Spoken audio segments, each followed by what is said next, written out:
Okay, this is chapter 20 of Holes. It felt good to walk in the shade of the two oak trees. Stanley wondered if this was how a condemned man felt on his way to the electric chair, appreciating all of the good things in life for the last time. They had to step around holes to get to the cabin door. Stanley was surprised to see so many around the cabin. He would have expected the warden to not want the campers digging so close to her home, but several holes were right up against the cabin wall. The holes were closer together here as well, and they were of different shapes and sizes. Mr. Sir knocked on the door. Stanley still held the empty sack. "Yes?" the warden said, opening the door. "There's been a little trouble out on the lake," Mr. Sir said. "Caveman will tell you all about it." The warden stared at Mr. Sir a minute. Then her gaze turned towards Stanley. He felt nothing but dread now. "Come in, I suppose," said the warden. "You're letting the cold out." It was air-conditioned inside her cabin. The television was going. She picked up the remote and turned it off. She sat down on a canvas chair. She was barefoot and wearing shorts. Her legs were as freckled as her face and arms. "So what is it you have to tell me?" Stanley took a breath to steady himself. "While Mr. Sir was filling the canteens, I snuck into the truck and stole a sack of sunflower seeds." "I see."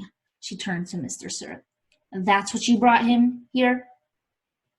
"Yes, but I think he's lying. I think someone else stole the sack and Caveman is covering up for X-ray or somebody. It was a 20-pound sack, and he claims he had eaten them all by himself." He took the sack from Stanley and handed it to the warden. "I see," the warden said again. "The sack wasn't full," said Stanley, "and I spilled a lot. You can check my hole." "In that room, Caveman, there's a small flowered case. You get it for me, please." She pointed to a door. Stanley looked at the door, then at the warden, then back at the door. He slowly walked towards it. It was a kind of dressing room with a sink and a mirror. Next to the sink, he saw the case, white with pink roses. He brought it back out to the warden, and then she set it on the glass table in front of her. She unclasped the latch and opened the case. It was a makeup case. Stanley's mother had one similar to it. He saw several bottles of nail polish remover, and a couple of lipstick tubes, and other jars and powders. The warden held a small jar of dark red nail polish. "You see this, Caveman?" He nodded. "This is my special nail polish. Do you see the dark, rich color? You can't buy that in a store. I have to make it myself."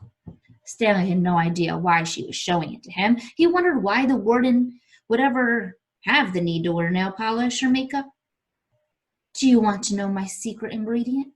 He raised and lowered one shoulder. The warden opened the bottle. Rattlesnake venom.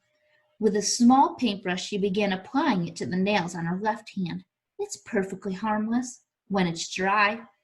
She finished her left hand. She waved it in the air for a few seconds, then began painting the nails on her right hand. "It's only toxic while it's wet."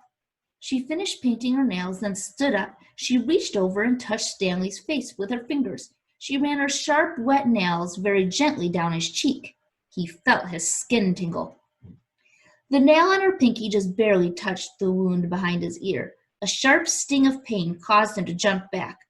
The warden turned to face Mr. Sir, who was sitting on the fireplace hearth. "So you think he stole your sunflower seeds?" "No, he says he stole them, but I think it was—" She stepped towards him and struck him across the face. Mr. Stir stared at her. He had 3 long red marks slanting across his left side of his face. Stanley didn't know if the redness was caused by her nail polish or his blood. It took a moment for the venom to sink in. Suddenly, Mr. Sir screamed and clutched his face with both hands. He let himself fall over, rolling off the hearth and onto the rug. The warden spoke softly.